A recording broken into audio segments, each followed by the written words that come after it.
Welcome everyone to the Ken Hill Podcast. I'm Ken Hill. My goal with the podcast is to share the techniques and habits of what the best motorcycle riders in the world do to thrive and survive in a sport that has consequences. Using my 20 plus years of riding and training at the highest levels, I want to make these techniques and habits accessible to every rider in the world. The podcast structure is deliberate. I don't have sponsors. The duration relative to many other podcasts is short, making it simple to listen multiple times, and I only release a new podcast when I feel I have something to share. I'm not cranking out podcasts because my sponsors say I need to. You listeners are my sponsors, and I appreciate the donations, which can be made via the podcast page on my website, khcoaching.com. And now, here's today's episode.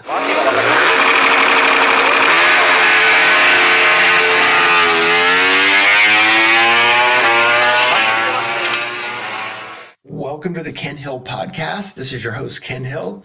And this is podcast number 93. This intro is, we don't have a lot going on with this intro and housekeeping. I've been trying to keep up on the podcast and keep knocking through some of the lists. And this one is another one of our AMAs, right? Ask me anything, as long as it's motorcycle related. We'll keep it to that. And we've had some great questions. There's a few that I didn't get to on this one that I need to do a little bit more homework on.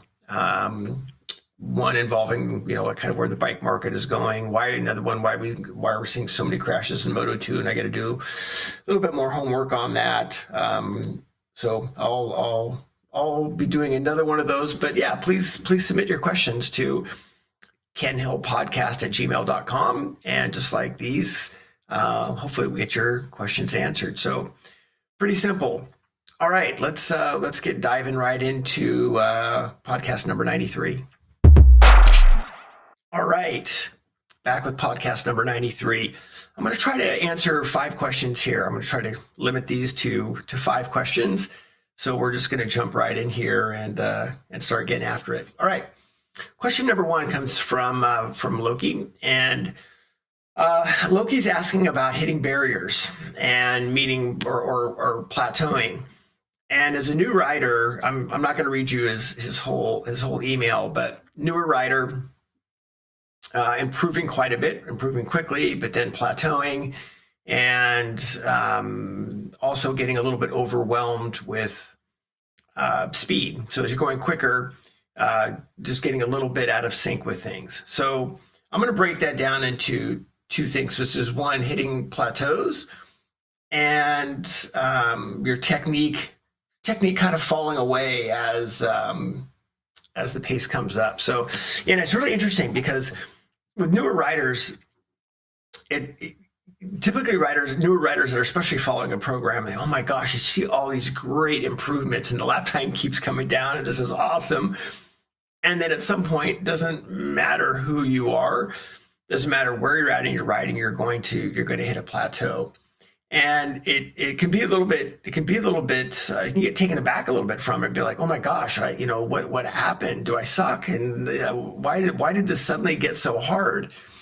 So let's kind of break that down into hitting plateaus, and then we're going to dive a little bit more into the part of his question of getting overwhelmed. So hitting plateaus.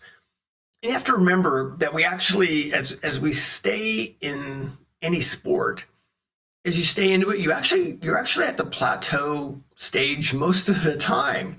In the beginning, as I mentioned, right, you kind of crawl up or you kind of shoot up, and then you figure something out, and then it's like, okay, easy, I'll shoot up again.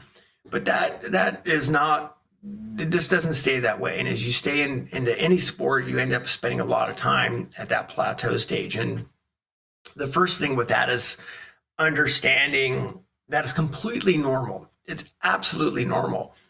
It's just then at that point, you have to decide, what do I want to do with it? Do I want to go to the next step? How do I want to deal with my plateau?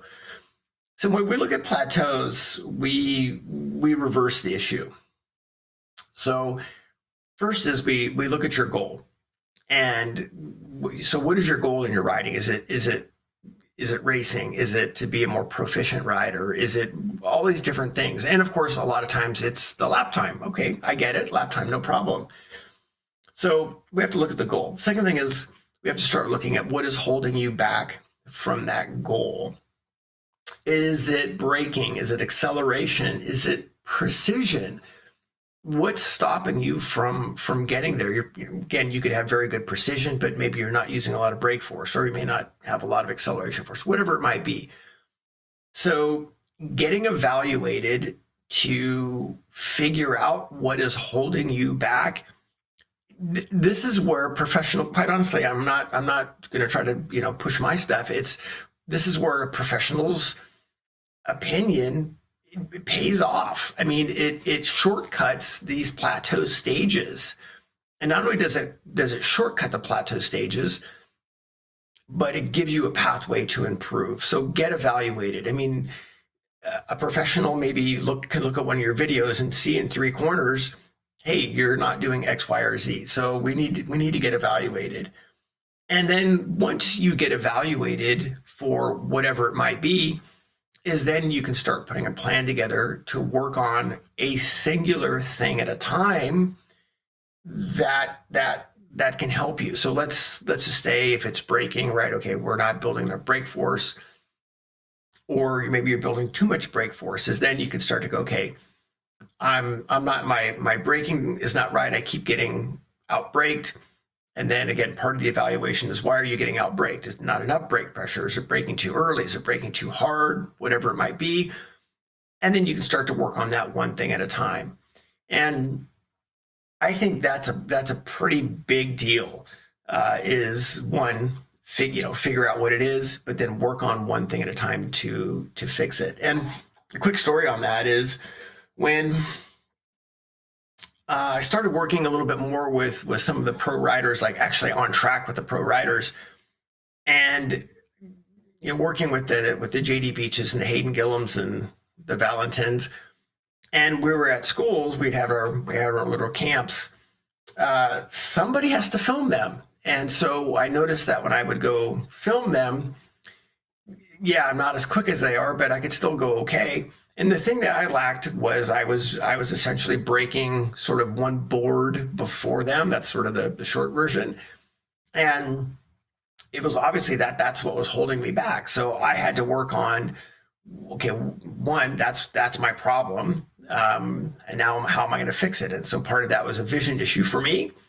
And I had to work on that one particular thing. And it took me quite a while to work on this. This is probably a 6-month project to get it. And now braking's not an issue for me, but that was something that was holding me back. Of course, my goal was to be able to ride with these guys and brake with these guys. So again, the list that I talked about with the plateaus. So again, plateaus are normal. Think about what your goal is, what's holding you back, and get evaluated and work on one thing at a time. And the second part of Loki's question is his technique falls apart as the pace, picks up. And some of it also, he wrote, is his brain gets overloaded. And honestly, that's no different than what I was experiencing, where I was getting to my braking zone surprised. And again, just not recognizing my brake zone early enough. And again, as soon as I worked on my vision, because again, if I have my vision seeing what's coming next earlier, then I can form my plan earlier.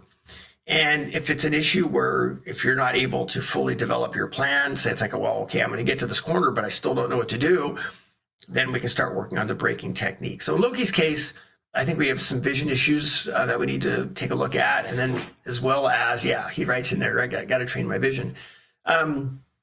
But also, get his vision going, but making sure that he has the correct braking technique going on there with the correct report cards. And as we know from the order of the sport, the report card for that is, how are we doing essentially on apexes? So, all right, there you go. All right, question number 2. Shrad writes in, and he wants to ask about specific features of corners that are basically camber, off camber, as well as maybe uphill and downhill. So how do we maximize, or how do we look at those corners? And yeah, great question, right? So let's separate that into a couple things. Let's first talk about the scary one, right? Which is off camber. And off camber, yeah, I mean, it can be a little bit scary. So the way that we're going to look at an off camber situation is we want to make, because you're worried about having less grip. Okay, well, great, let's fix it. Let's give you more grip. So typically in off camber situations, we're going to be straighter. So we're going to come in straighter and we're going to exit straighter so we can maximize our contact patch. And that tells you that you're doing something to give more grip. So off camber corners, you can run in a little bit straighter. You can exit a little bit straighter to help keep the bike upright, and that'll give you a little bit more grip. Now, corners with camber, I think the way we look at that is we use the camber for grip, and you want to take advantage of it. And you can think, I mean, there's a bunch of corners that we can look at this, right? I'm just kind of giving the one that just pops through to my mind is the bowl at Chuckwalla. And what we can do with that is you're going to use the camber for grip, meaning you can have a little bit of an earlier brake release because you know that you're going to have the camber to help hold you up. And it's the same thing even on the throttle. You've got the camber, so your throttle build can come faster. Not where you go to the throttle, but notice what I said, right? Your throttle build can happen faster. So you can start opening the throttle a little bit quicker because you've got that camber to help hold you up. So yeah, camber, it's always super fun. I don't know, I guess I've always seen it a little bit simpler where it's like, yeah, great, I'll just come in straighter, give myself more grip, exit, be a little straighter, give myself more grip. Pretty simple. And then corners with camber, like I said, use the camber for grip. Uphills and downhills are kind of a whole nother thing. And I don't want to go,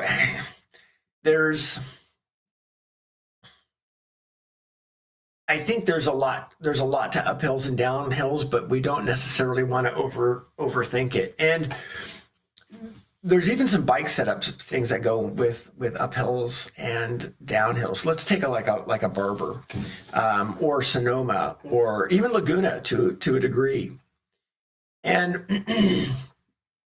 when we look at corners like that or tracks that have elevation, and again, it also depends on where Pittsburgh's another great one, right? Where, you see the riders coming into turn 1, turn 5 at Barber, the bikes are completely hacked out because of the downhill. But we're not necessarily doing a lot for, we're not necessarily changing the bike's complete setup for that on the front of the bike.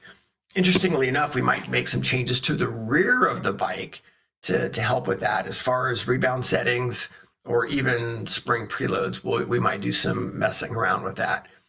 But also we work more on the rider and their inputs there, where they're not transferring weight forward too quickly, and let them allow the front tire and the fork to gain energy.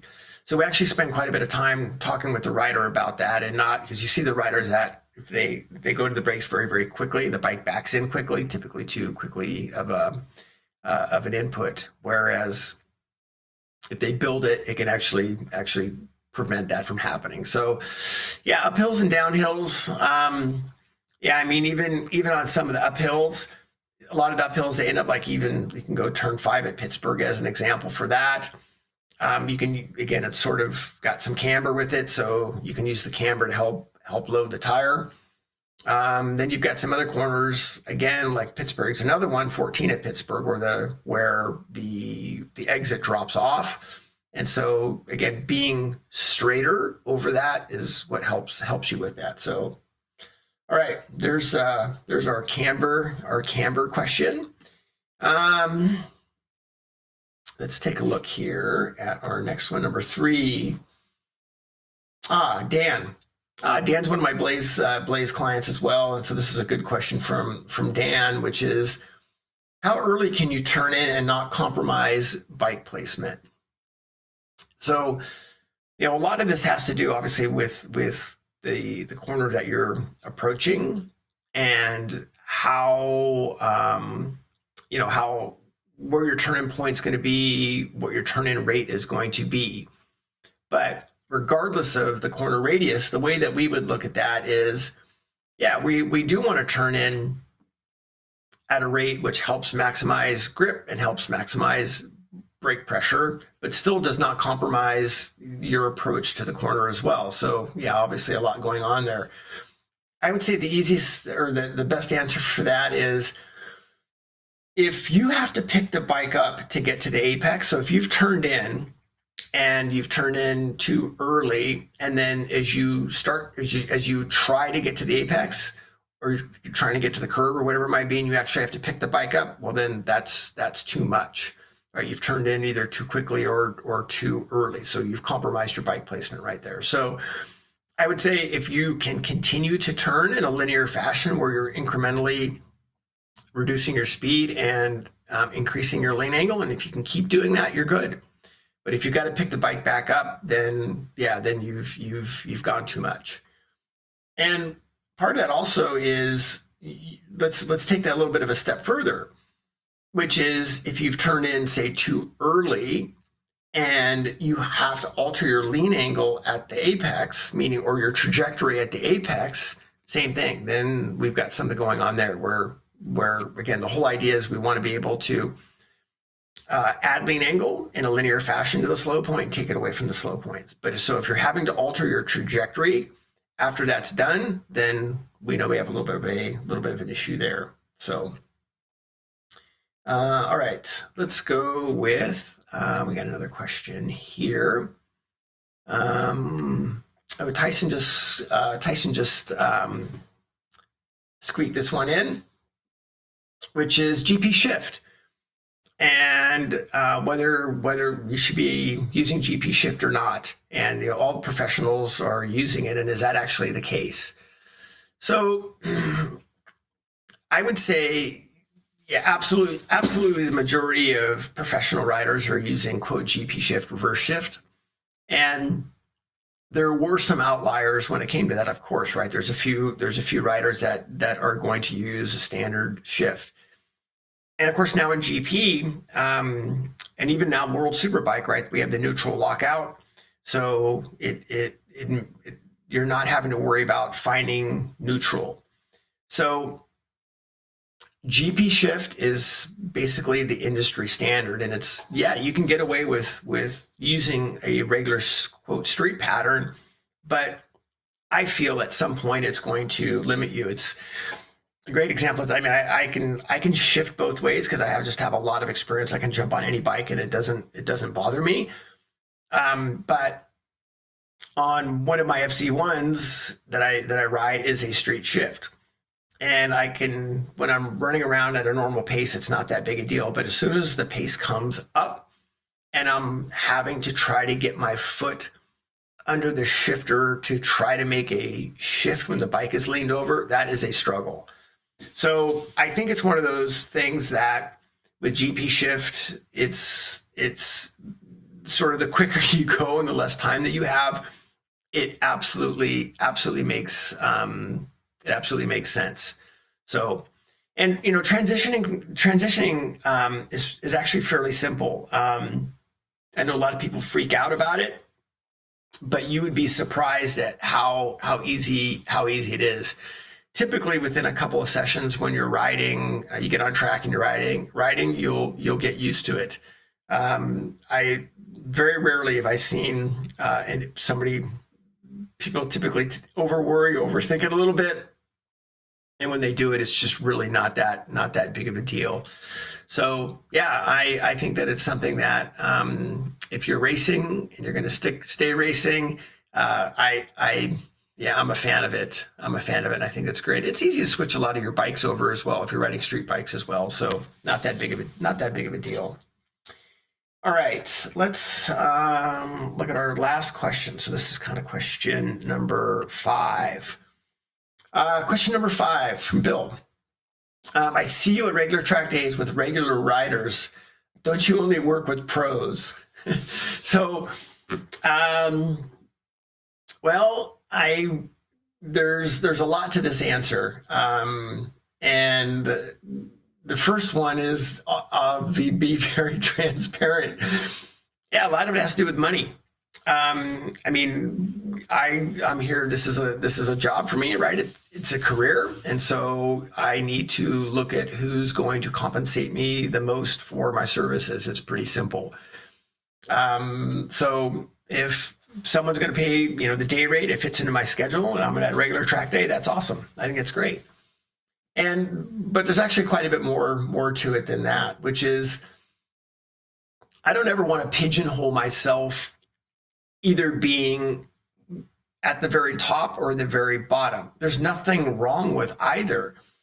But really, a master of his craft, right, should be able to work with anyone, and it doesn't matter, right? This goes back to you should be able to ride any bike, anywhere, any conditions, anytime. Doesn't matter.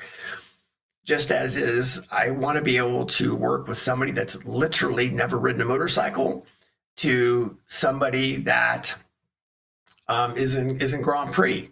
And I think that is really the hallmark of somebody knowing their craft very, very well. The other part of that is, I think when you look at where the brunt of riding is, it's going to be at track days and club racing. And working with, quote, normal people, I mean, this is being on the front lines of identifying what's going on with riding, what's going on with track days, what's going on with equipment.